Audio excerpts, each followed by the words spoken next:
Magandang gabi po, araw o hapon po sa inyong lahat. Mga minamahal ng mga magulang at kapatid. Sa channel na to kung saan po sinasagot ng Diyos ang mga katanungan sa puso't isip natin sa magitan po ng salita niya, ang Biblia. So ngayon po ang pag-usapan po natin ay nangyari po ngayon po sa mundo patungkol po sa ginagawa po ng mga Muslim sa Middle East. Siguro tataka kayo, ano bang nagmo-motivate sa kanila para gawin yung jihad naman po? So yun po ating paksa ngayon. Pamagat po natin, ano ang banal sa jihad?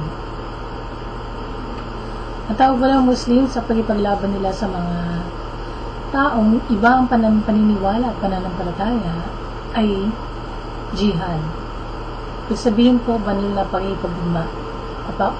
pakipaglaban. Sila po ay inuutusan at inudyokan ng Quran na makipaglaban o magsagawa ng jihad. Ito. Paliban po sa mabasa po natin sa Quran, kung saan pinapalabas po nila na mas mabuti sila kaysa sa iba, huwag sila magpagkaibigan sa mga hindi-Muslim, pagkos kamuhian nila, dumistansya sila at pigilan ng mga hindi-Muslim. May mga motibasyon at pag-uudyok sa kanila para makipaglaban. Mataas po ang tingin nila po sa kanilang sarili na superior po sila. Ang tingin nila sa mga hindi-Muslim, mga kaaway. Ito pong pananaw na to na tayo mabuti, sila masama, ang nabibigay sa kanila ng rason na makipaglaban at gawin ng kahit ano para makapagtatagumpay. At lalo silang maging makapangyarihan ng mga pinuno po nila. Masanda silang kalabanin at makiligma sila sa mga kamuhi-muhi at mas mababang uri ng mga tao. Yan po yung mga, sa tingin nila, mga hindi-Muslim. Hindi lang po yun, malaking ganansya at kayamanan naghihintay sa mga mandirigma na makipaglaban at talunin ng mga hindi-Muslim. So dahil ang tingin po nila sa mga hindi-Muslim masama at kalaban, ano man ang gawin nila sa pagipaglaban at pag-atake sa mga ito ay makatarungan at matuwid. Kahit ano po handa nilang gawin sa kanilang mga biktima sa pagsalakay nila sa isang lugar, pwede po nilang pagnakawan ito, gasahin ng mga babae at gawing alipin ng iba. Wala po silang pakialam sa mga biktima nila sa kanilang mga raid. Ang mga maling kaisa pa nila at pananaw ang nagmamanimula sa kanila sa mga kawawa nilang mga maliliit na sundalo o mandirigma. At pati na po ang mga bulag na mga masa, yung mga simpleng Muslim. So, sunod-sunod lang po sila sa mga pinuno po nila at hindi nakikita ang realidad dahil sa pangako po sa kanila na kapangyarihan, kayamanan at karangalan. Ganito rin po ang sistema na ginamit sa ilalim po ng mga impluwensya ng mga mananakop tulad nila Hitler, Mao Zedong, Attila Dahan, Genghis Khan. So may ideolohiya na sumusuporta po sa kanila. Ang Nazism, Fascism o Communism. Pero sa kaso po ng mga Muslim, ang bumabaka po sa kanila ay religion sa kanilang mga hangarin po. At ang isa pa natutulak po sa kanila, tatanggap sila ng gantimpala sa kabilang buhay. At napatunayan po nila na epektibong panghikayat dito sa mga tagasunod nila. Okay? Handa silang mamatay at pumatay sa kanilang pakikipaglaban. Yung mga Muslim na makakatalo o makakagapi sa mga hindi Muslim ay tatanghalin bilang bayani. Kahit na nakapagnakaw sila, marahas nilang inusig ang mga hindi Muslim, bayani po sila dahil ginawa nila sa mga infidel sa tingin nila na mas mababang uri ng mga tao kaysa kanila. Ang pinapakita po sa atin ng jihad ng mga Muslim, ang Islam ay reliyon na hindi makatao, immoral, brutal, at madugo. Basahin niyo lang po ang mga sura 22 hanggang 24 na mula po sa Medina. No? Si Muhammad po isang tao na naghangad ng kapangyarihan. Ginamit niyang platform ang relihiyon at ang Diyos ng Islam. No? Para maisakatuparan ang pagkakaroon ng kapangyarihan. Mapupunan po natin na sinulot ang Quran ng mga tao naghahaman sa kapangyarihan kahit ano pa ang presyo na kailangan bayaran ng iba. Ibigay po sa inyo mga talata sa Quran na naghudyok at nangiengganyo sa mga Muslim. At ginagamit nila po sa pag-brainwash ng mga kaawa-awang mga hindi po nakakapag-research po o napapag-aralan ng mga bagay na ito. Yung kanilang mga nasasakripan ng mga pinuno nila para maging mandirigma na mababangis at walang awa. Kasama po sa estratehiya nila ang pang-brainwash sa kanila ng mga namumuno sa kanila na ang relihiyon nila superior kaysa sa lahat ng relihiyon. At ang mga kasapi ng ibang relihiyon ay mga nilalang na mas mababa ang pagkatao. Tinan po natin noong taong 614 hanggang 618 AD ang Sura 42 patungkol siya. Ito po nakasulat. Those who, when an oppressive wrong is inflicted on them, are not cowed but help themselves. Dito po, pinapayagan po sila na ipagtanggol ang sarili nila. Bahagi po ng kulturang Arabo ang self-defense.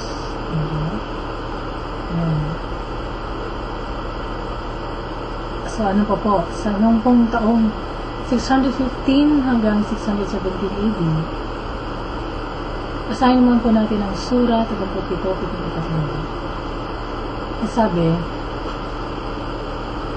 and that our forces, they surely must conquer. Tungkol po ito sa mga mensahero, pinapag-usapan po ang pagipaglabang mental at intelektual.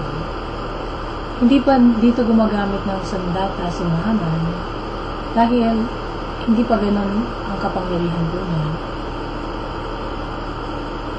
Pinapangaral po nila ang Islam bilang relihiyon ng kapayapaan. Noong taong 622 AD, Sura 47, talatang 4, letrang A. Therefore, when ye meet the unbelievers in fight, smite at your necks. So ito po maliwanag na utos po na makipaglaban sa mga hindi mananampalataya na Muslim. So, sa Sura 47, 4, letrang B. But those who are slain in the way of Allah, He, Allah, will never let their deeds be lost. So, ang udyok po sa kanila dito, makipaglabang kayo at pupunta naman kayo sa paraiso. Sa Surah 47:5, soon will He guide them, si Allah. Yung ika-guide po daw muna yung mga slain, yung mga namatay para kay Allah, and improve their conditions and admit them to the garden which He has announced for them. So ito naman po, magandang pangako sa mga nirigma, paraiso. Okay? Sa Surah 47:7, O ye who believe, if ye will aid in the context is clear, it means in war. The cause of Allah, He will aid you and plant your feet firmly. So dito po sa talatang ito, pinapataas po ang moral ng mga mandirigma ni Muhammad. Okay? Natutulungan sila ng kanilang Diyos. Sa Surah 47:1, it is best for them, the ones not strong in belief, if they were true to Allah. So, ang pagiging true kay Allah, paano? Pagkikipaglaban. At ito po rin po ay mainam force para sa mga ibang Muslim na gawin. Ang may paglaban.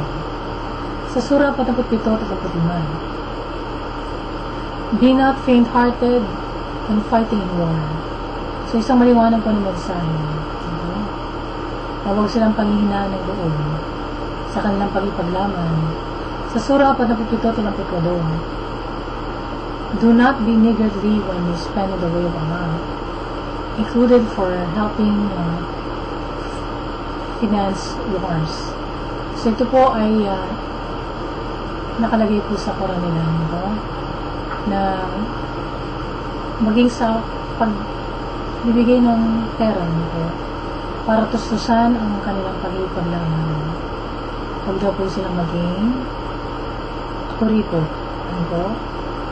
At isang napakagandang talata po nito para sa mga terorista na nangailangan ng salapi para ipatupad yung kanilang mga gawain.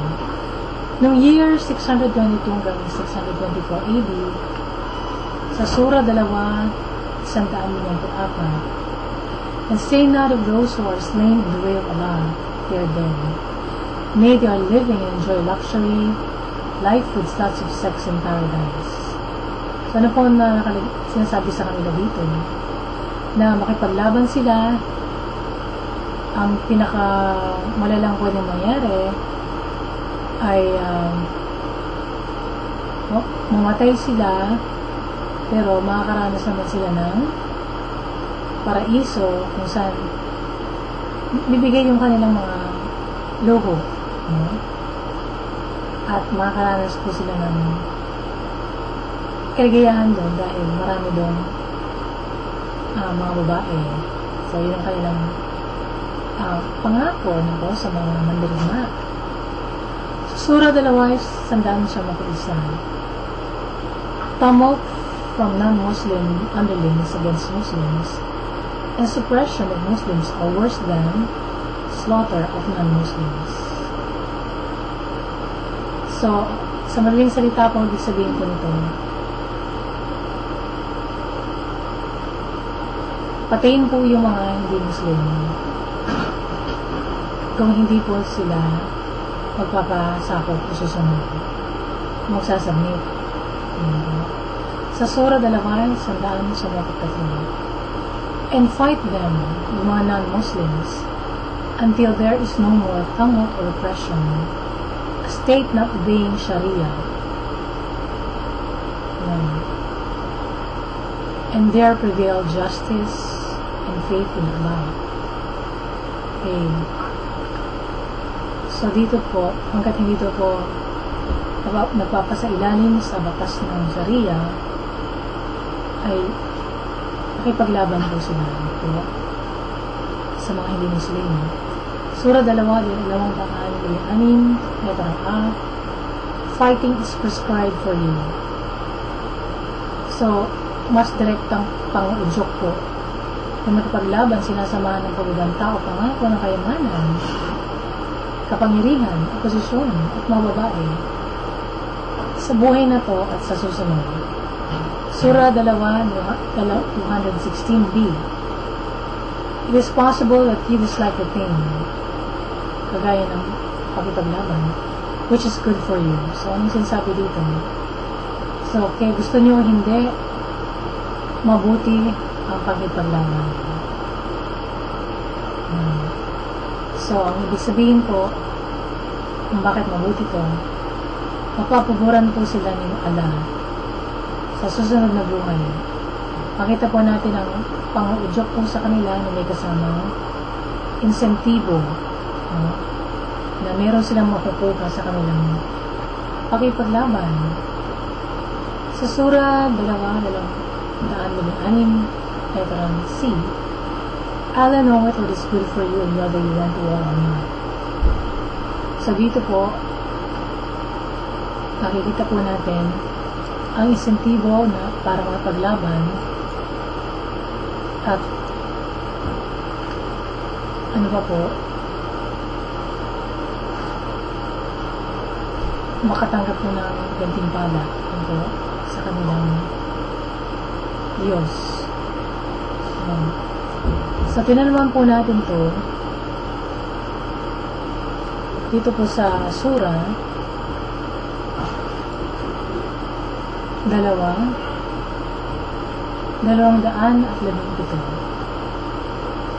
So, basahin po natin. Tumult and oppression is worse than slaughter. Yung kaninang nabasa ko. Sumunod, those who suffered exile and fought in the path of Allah, they have hope of the mercy of Allah. Okay? So, sinasabi sa kanila, makipaglaban kayo at bibigyan kayo ng biyaya ni Allah. Okay. So, marami po mga ganitong mga pag-udyok sa kanila at magiging reward daw po nila kapag sila po ay makikipaglaban. Po. So, hanapin po natin yung mga ibang talata na ginagamit po para i-brainwash yung mga kawawang mga Muslim. Na ginagamit po ng kanilang mga pinuno dito po sa tinatawag po natin jihad. Okay? So, yung susunod talata po, Surah 2:246. And then fight in the cause of Allah and know that Allah heareth and knoweth all things. So, dito, sinudyo ka na naman sila at mayroong hint po na sila po yung gaganong kaya mapaparusahan kung hindi sila makipaglaban. Surah 2:245. Sabi, who is he that will loan Allah a beautiful loan, which Allah will double unto his credit and multiply many times? So, sa Quran po, ang expression po na loan Allah a beautiful loan, na pwede po itong mahulugan ng ilagay sa pangalibang sariling buhay, kaya mabigay ng pera kay Muhammad sa mga pinuno po nila. So, sa parehong kaso po, pinapangakuan ng kabayaran na ito sa buhay na to at sa susunod. So, yun. So, kung hindi man magandang palaan po mga Muslim sa buhay na to, sinigurado po ni Muhammad po na sabihin sa mga kapwa ng Muslim na sila rin po yung magagandang palaan sa sunubuhan. Tinuturo din po ng Quran ang pagsuporta sa jihad sa magitan po ng pananalapi. Surah 2:262, sorry. Those who spend their substance in the cause of Allah, mainly financing and spreading or consolidation of the religion, mostly in that time financing the war, for them their reward is with their Lord. So, gagandin pala daw sila ng kanilang Panginoon sa susunod na buhay. Sura 2, 26, 265, sorry.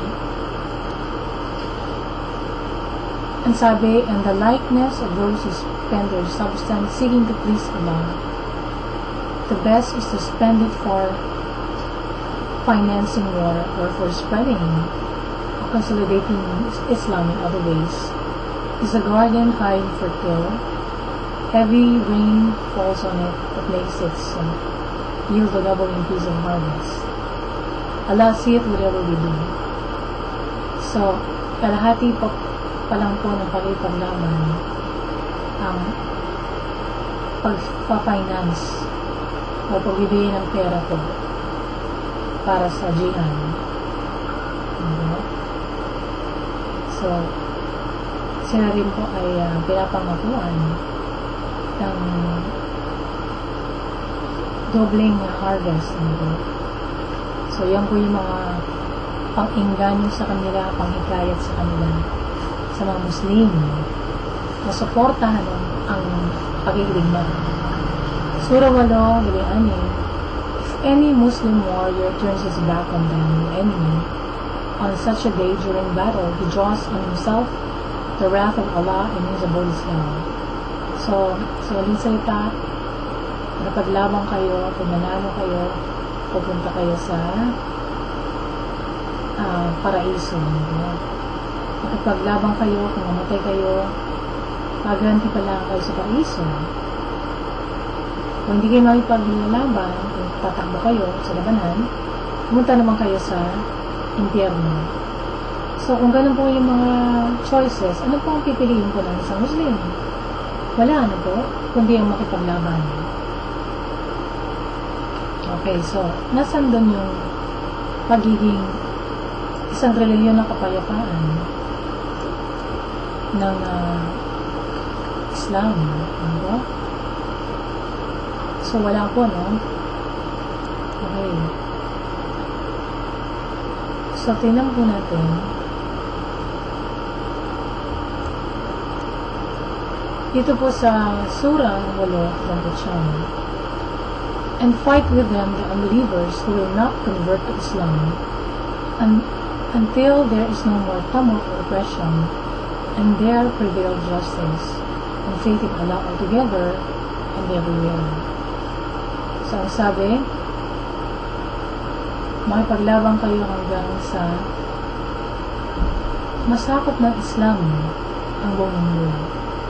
So, isa po itong utos at pag-uujok sa kanila, pag-uujok sa kanila nito. So, ano ba po?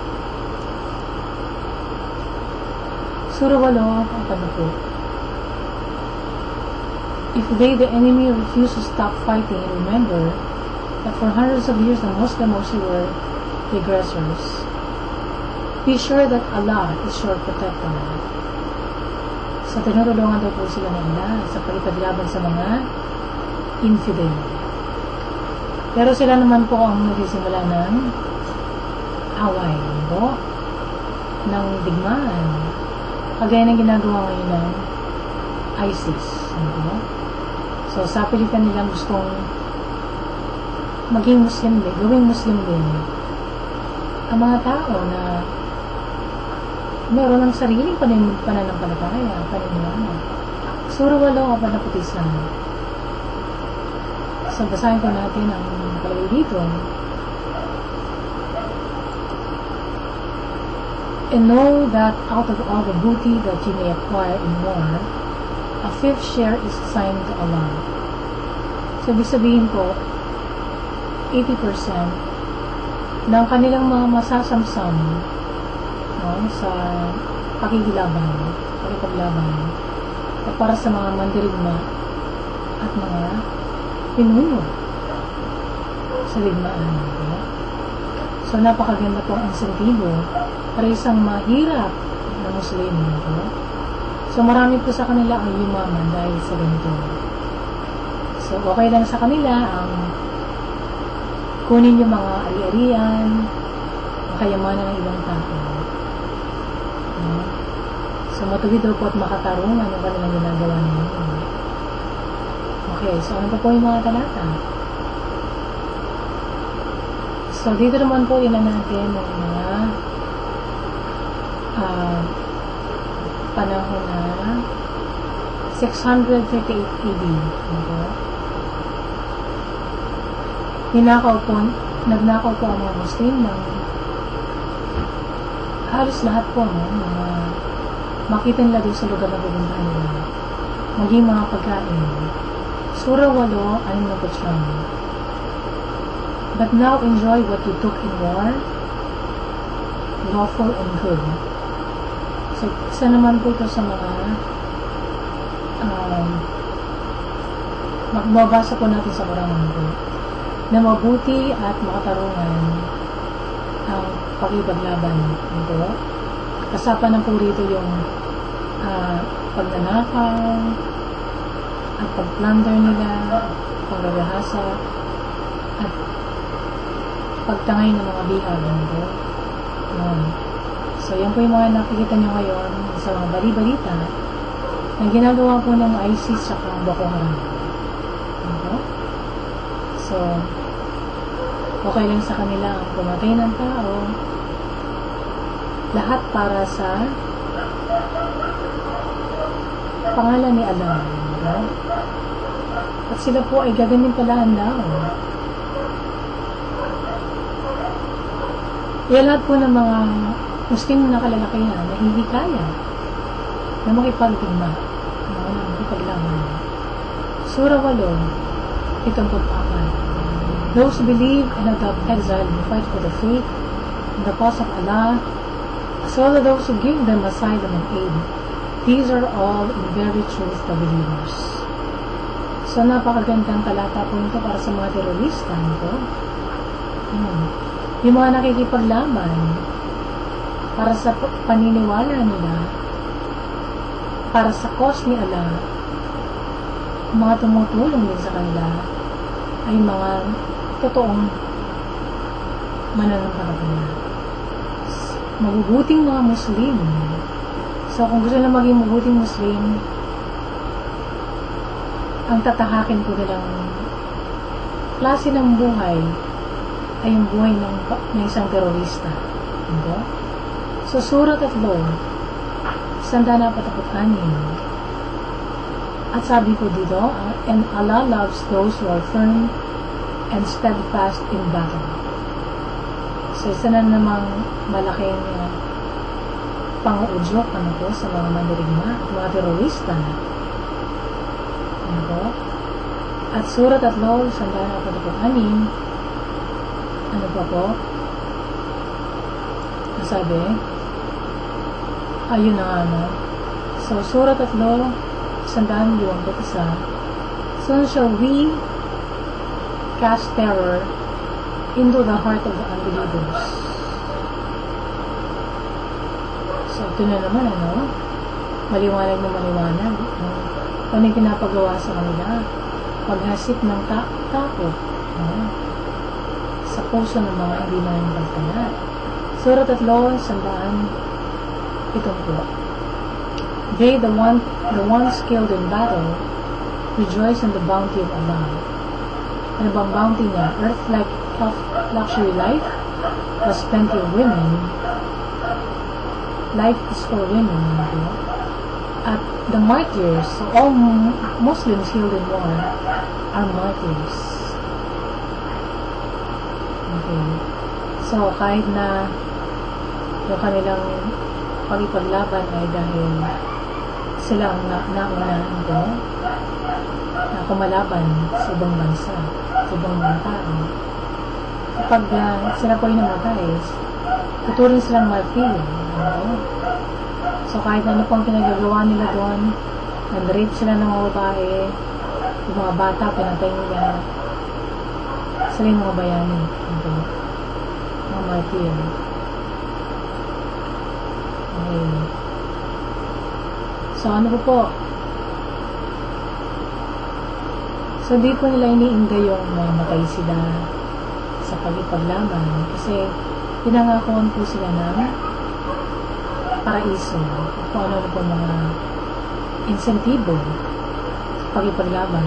Kasama na po yung pagkuha ng mga alipin, paggagahasa sa mga babae, ito. So, Surah 64. Allah truly loves those who fight in His cause in battle race as if they were a solid cemented structure. So, isa namang malaking pang-udyukan po at propaganda na makipaglaban nito dahil po sa masasamsam po nila sa gera. Kasama na po yung mga alipin at mga libreng babae para gasain. Surah 4 itong 6. Fight ye against the friends of Satan. So, syempre, sino naman ang hindi kakalaban sa mga kaibigan ni Satanas? Para sa kanila, lahat ng mga hindi Muslim, kaibigan ni Satanas. Kaya, talagang papatayin nila. Okay? So, kabaligtaran, yung mga taong inosente na nanahimik, walang ginagawa, aatakihin nila. Kasi sa Quran, mga kaibigan ni Satanas sumayon. Yung mga taong nananahimik sa mga bahay nila. At walang ginawa kundi mabuti sa kapwa. Yun ang papatayin nila. Surah 4:84. Then fight in Allah's cause. So, isang maliwanag at direktang mensahe sa kanila ng pagkipaglaban. Surah 4:1. If their opponents withdraw not from you, or give you guarantees of peace, because besides restraining their hands, seize them and slay them forever to get them. So, isa na namang maliwanag at napakagandang utos. Okay. So, ito po ay hindi lang pang-udyo, kundi utos talaga, Surah 4:5-6. Those who strive not Allah distinguish above those who sit at home, a special reward, rank specially bestowed by Him, and forgiveness if you're killed in battle, and mercy. So, ang pinakamainam na Muslim ay yung pong mandirigma. Yun. Yung mga nakipagdigma. Yan ang mga kalugod-lugod sa kanya. So, paano naging relihiyon ng kapayapaan ang Islam? Kung si Allah kinalulugdan yung mga mandirigma. Kaysa sa simpleng mga tao na nanahimik sa kanyang bahay po nila. So, meron ditong hindi maganda, something fishy. Itong taong 629 AD, basahin natin ang Surah ay 4. Sabi, O Prophet Muhammad, strive hard against the unbelievers and the hypocrites, and be firm against them, for bold is hell. So sabi, makipaglaban sa mga hindi mananampalataya, mga hipokrito, at maging matibay siya dito. Ang kanilang tahanan ay impyerno. Isang maliwanag ko na utos. At paliwanag ko kung bakit mas mababang uri ng mga tao sila. At kung ganoon, dapat na mamatay. So, yung punting nila sa mga hindi Muslim, mababang klase, mapupunta sa impyerno. Kaya kailangan po nilang patayin. Surah 2:256. So, ito po yung talata na tinalaki ko na po sa inyo. Let there be no compulsion in religion, wala pong sapilitan sa religion. So, ito pala ay patay na at hindi na valid. Kundi ito'y binago na ng at least labing-limang iba't ibang mga talata. Diba? So, sa mga kasi, sa mga Muslim, marami sa kanilang mga kasulatan na abrogate nito. So, hindi na po sinasabi na mali, kundi binago lang. No? So, Surah Sham 5. But when the forbidden months are past, then fight and slay the pagans, wherever you find them, and seize them, deliver them, and lay in wait for them in every stratagem of war. So, hindi lang panguudyok, kundi isang maliwanag na utos. Diba? Nakalabanin ang mga pagano. So, meron po sila kasing kaugalian na nagpapahinga muna sila tapos babalik ulit sa paglaban. Surah Sham, naging Sham, letter A. Diba? So, basahin po natin ang nakasulat po dito. Tinan po natin ang po. So, sabi, do you make the giving of drink to pilgrims or the maintenance of sacred mosque, Kaaba in Mecca, equal to the pious service of those who believe in Allah and the last day and strive with their might and mind, or wages war in the cause of Allah? So, dito po yung mga aktibong mga mandirigma o mga terorista ang tinuturing ko nila pinakamagaling o the best na Muslim. Ayan. Kasi gumagawa sila ng isang makadiyos na serbisyo sa magitan ng pagpatay, pagpaslang, pag-gang rape sa mga kababaihan. Ayan. Malibanan po sa pagnanakaw, pagsamsam ng mga kayamanan at ari-arian ng ibang tao para sa isang matuwid at makatarungang gantimpala sa mundo na ito. Okay? So, ang warrior sa kanila sa Islam ang pinaka-best na Muslim. At nakakatokso nga naman yung mga pasasamsam ko sa gera. Surah Sham 20. Those who believe and suffer exile and strive with their might and main, fight with weapons in Allah's cause, with their goods and their persons, fighting versely in war or terrorism, any stratagem of war, have the biggest rank in the sight of Allah. So, yung mga paglaban sa gera o terorismo ay magtatango ng pinakmataas na ranking sa harapan ng Allah. Okay? Kaya yung mga terorista, yung mga madirigma nila, namomotivate sa kanilang mga ginagawa. Kaya po sa mga nakasulat sa Quran, Surah Sham 22. They, terrorists and warriors, will live therein in paradise forever. Verily, in Allah's presence is a reward, the greatest of all. So, yung mga mandirigma at mga terorista ay mataas po sa paningin ni Allah. At sila ay iimbitahan na mamumuhay sa mga parte ng paraiso o kung saan nandun ang presensya ni Allah. So, kaya huwag na po tayo magtaka sa mga ginagawa ngayon ng ISIS, ng Boko Haram at ibang mga Muslim na grupo, sa paligid po natin na terorismo.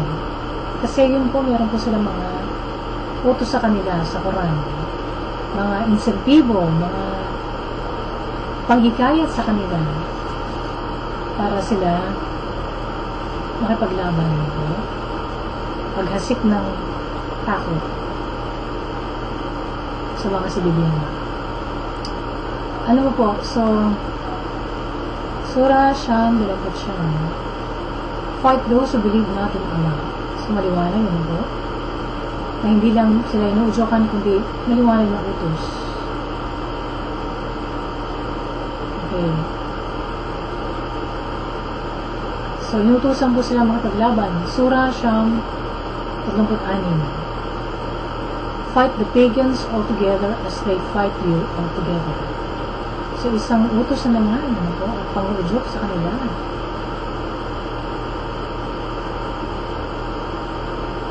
Okay. So, nung naging magkapangyarihan na po ang Islam, dahil nga po sa suporta, ano po,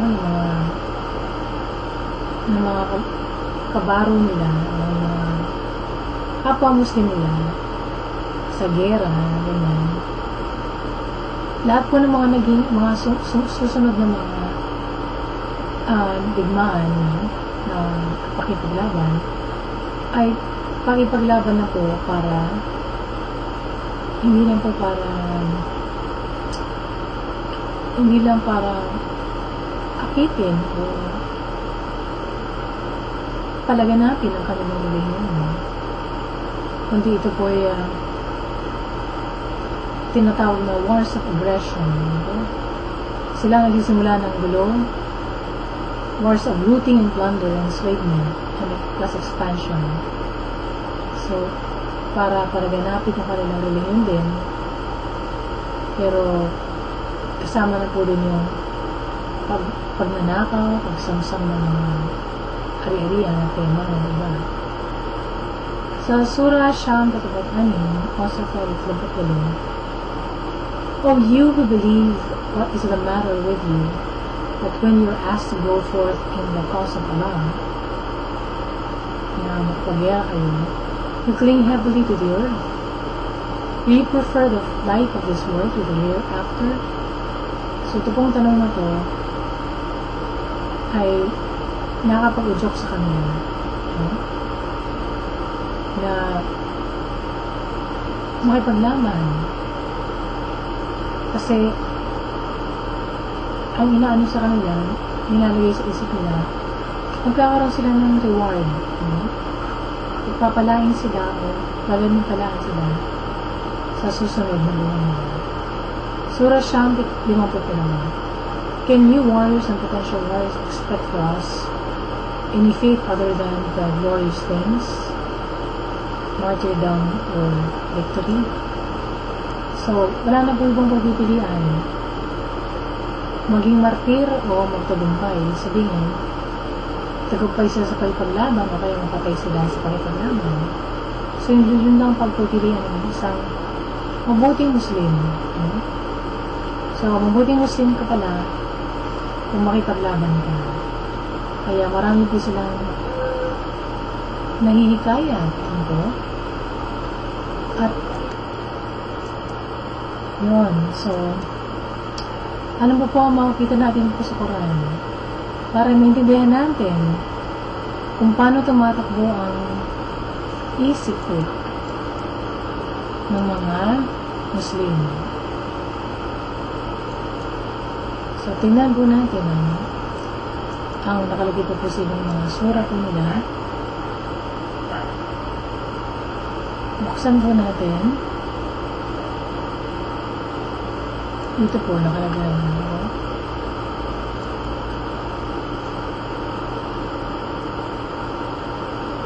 Tingnan po natin.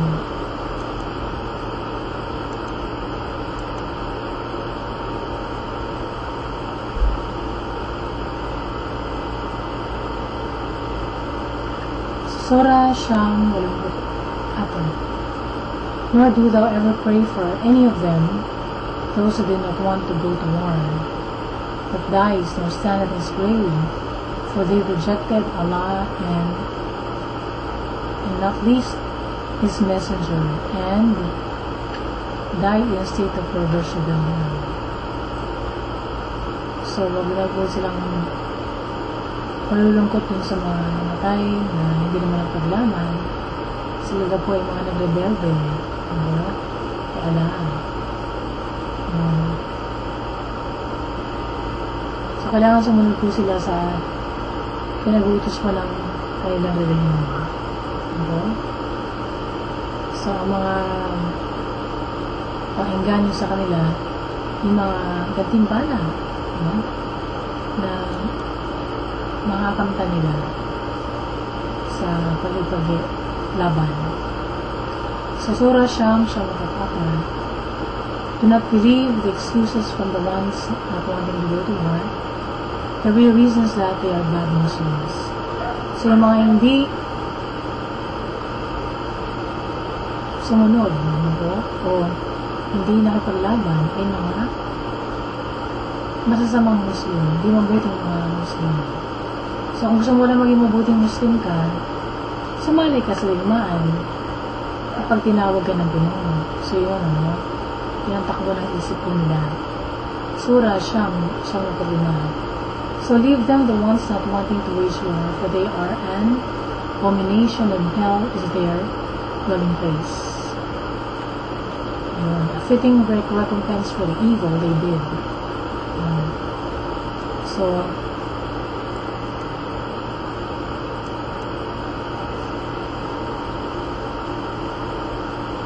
huwag daw pong gumaya sa mga ayaw mga paglaman dahil sila po ay mga personal sa impyerno. Pasaklam-saklam yung kanilang ginawang hindi personal sa mga utos po ng Quran ng mga paglaman. So marami pong mga talatang ganito sa Quran na pampalakas ng loob at panghikayat sa mga Muslim. Ano po? Okay.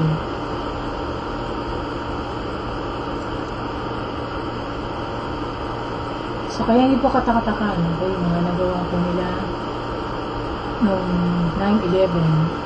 Ito. So, pinapalakas po ang loob po nila ng Quran na magpaglaban at magkasip ng takot sa mga taong ibang paniniwala, mga hindi Muslim. Ang Islam po ay kita-kita po natin na hindi reliyon ng kapayapaan,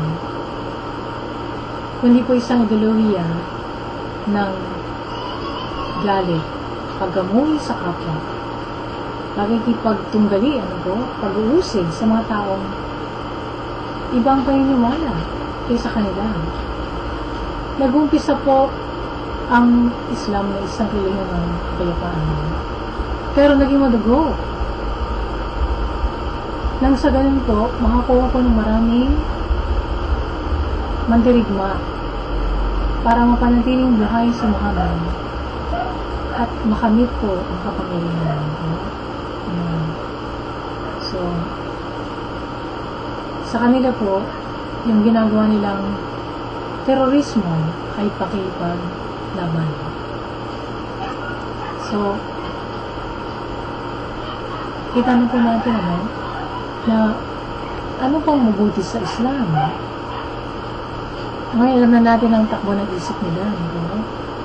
So, ito bang mga utos na to at pag-udyok na to na makapaglaban na galing sa isang Diyos o galing sa Diablo?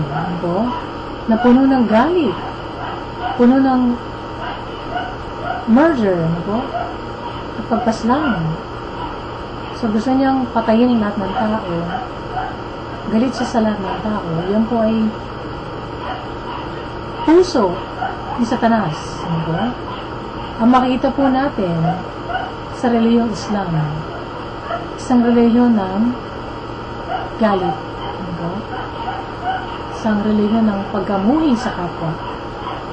Hindi po relihiyon ng pag-ibig at kapayapaan. So, kung kayo po ay isa sa mga na-recruit ng mga ISIS at Boko Haram na yan, mga Al-Qaeda, o ng mga terrorist groups po sa Mindanao, magsisino po tayo sa harapan ng nag-iisa tunay na Diyos. Ang Diyos ni Abraham, Isaac at ni Jacob. Hindi po niya kalooban ng patayin natin yung mga hindi natin kagaya. Ang Diyos po ay Diyos ng pag-ibig. Dahil sa pagmamahal po niya sa atin, ayaw niya po tayo mapunta sa impyerno. Binigyan niya kanyang bugtong anak upang mamatay sa krus at mabayaran yung mga kasalanan po natin. Kaya, talikuran na po natin lahat ng ating kasamaan para balang araw ay makasama po tayo sa presensya ng Diyos. Hindi po tayo mapupunta sa paraiso dahil po sa pagpatay, paggagahasa, no? At pagkuha ng mga alipin, at pangapi natin po sa kapwa natin dahil iba ang kanilang relihiyon. No? So, tinatapakan nila yung mga hindi Muslim. Hindi po yan ang turo ng isang Diyos na banal. No? So, hindi po tayo naniniwala na talagang ang Diyos ang nagbigay po ng banal. Kundi si Satanas. Dahil yung po ang kanyang puso, nare-reveal, na-expose ang puso po na doon sa relihiyon na yun, na siya po ay puno ng galit, puno ng pagkamuhi, puno ng pagpatay, puno ng pagwasak at pagnanakaw. So, yan po yung makikita po natin sa Islam. So, pagsisihin po natin makasalanan na yan, tanggapin natin ang kaligtasan na binili ng Panginoon sa Kristo sa krus ng Kalbaryo, kung patawad tayo sa lahat po ng mga kasalanan natin. Tanggapin natin ang pag-ibig ng Diyos at ang kaligtasan na na kay Kristo Jesus. Talikuran natin mga kasalanan natin at magpakumbaba tayo sa Diyos. Sumunod po kayo sa panalangin ko. Lord God, maraming po salamat, Panginoon, na pinakita niyo po sa akin ang kamalian po, Panginoon, ng relihiyong Islam. Na ito po hindi galing sa isang Diyos na katulad po ninyo, nagmuha ng langit at lupa na isang Diyos na mapagmahal. At walang ginawa kundi magbigay sa kanyang mga anak. Panginoon, patawad o Diyos sa lahat po ng mga kasalanan ko, Panginoon, ng karakasan, kasalanan ko, Panginoon, ng pagpatay, kasalanan ko, Panginoon, ng pagkamuhi sa ibang tao. Patawad o Diyos. Inisin niyo po ako ng walang dugo ng bugtong anak na si Jesus. Panginoon sa Kristo, namin ko na kayo ng kasalanan. At kayo po ay namatay para sa aking mga kasalanan, Panginoon. Tinatanggap ko po kayo ngayon. Kayo na po ang pumasok sa aking buhay at maghari. Kayo na po ang magpatakbo, Panginoon sa Kristo.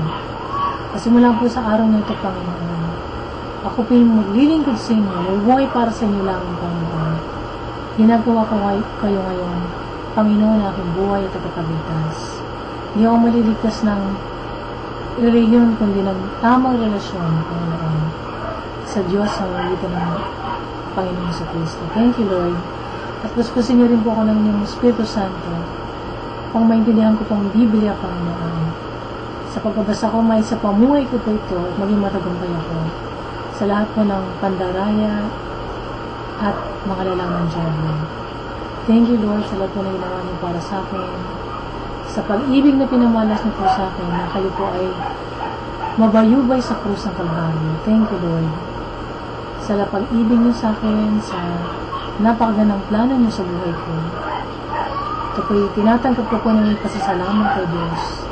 Ay lahat ng ginawa niyo, ang kapatawaran na aking pong mga kasalanan, ang kaligtasan na aking kaluluwa at ang buhay na walang hanggan, yung pinagkakalog niyo sa akin dahil sumasampalataya ko ako kay Jesucristo na inyong bugtong anak. Salamat o Diyos, ito ang aking dalangin sa marami sa pangalan ng Jesus. Amen.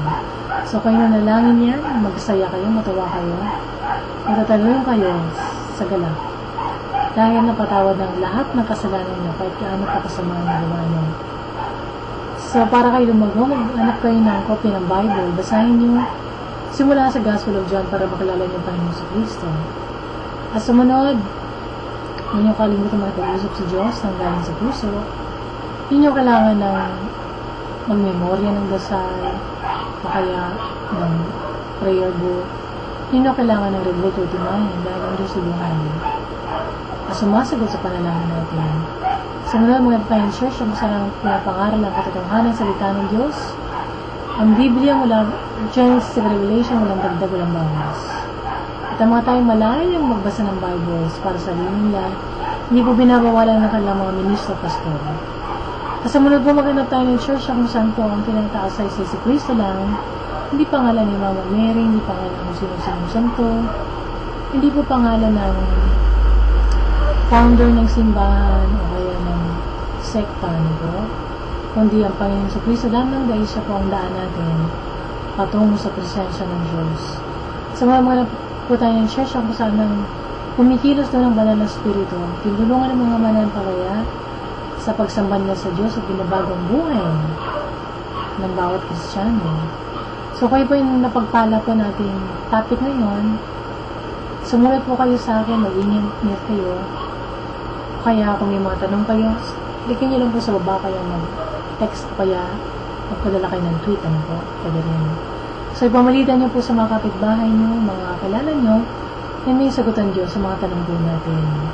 Hindi mo kailangan ng mga pasadiling, hindi mo kailangan manood ng mga programa sa TV o kaya sa internet, na kunyari sinasagot ang tanong natin, pero dinadala lang tayo sa panibagong religion. Hindi po tayo maliligtas ng religion, kundi ng Panginoon sa Kristo lang. Okay? Kung susuko natin sa kanyang buhay natin. So kung meron kayong mga dagdag na tanong, huwag po kayo magtubili. Meron kayong mga prayer request, sulat nyo rin po sa akin. Ano? At kung kayo nakasabay kayo sa panalangin natin, pagsabihin nyo rin sa kapitbahay nyo, magpamilya nyo, na Kristiyano na kayo, napatawad ng lahat ng kasalanan nyo, at papunta na kayo sa langit.